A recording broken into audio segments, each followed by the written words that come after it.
Hello friends, আসসালামু আলাইকুম। তো আজকে পড়ছিলাম ফল কাটবার নিগা। তো কালকা আমাদের মনটা খুবই খারাপ আসাল, তাতে ফল কাটি নাই। কিছু কাইটা গেছি রুমের ভিতরে, কারণ আমার ঘর বাগান দিচ্ছে ফল কাটবার নিগা। তো সেই বাগানে অন্য মানুষে ফল কাইটা হালাই দিছে, সব বাগানি কাইটা সেজা দিচ্ছে। এই মাসে কী বলবো ফল কাটবো এটাই বুঝি নাই। পরে মানুষ নগ একদম নাড়াইটাই করলাম, পরে হ্যাঁ কইলো তো তখন বাগান ওরা কাইটা লাইছে, কেরানি দিছে, আমি দিই নাই। ওই যে ইমরানে কাটতেছে, সবাই কাটতেছে ফল, কিন্তু আগের মতো মনোযোগ নেই, কারণ মনটা ভাঙিয়া গেছে গা। 6টা বাগান করে 4টা বাগানি কাইটা সাজা আছে মাসের পহেলা 3 দিনই। তো আমার ঘরে বিশাল বেসিকের কাম।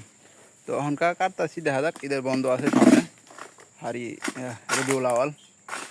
আর বাগানে প্রচুর ফল ফাঁকতাল, প্রচুর ফল ফাঁকার পরে এই ফলগুনা ওই অন্য মানুষ দিয়ে কেরানি কাটে হেলাইছে। কেরানি হলো জাউরা, কেরানি জাউরা। আর আমরা তো নতুন, কিছু কহাই না, সেই জন্য সুযোগ পাইছি হালে।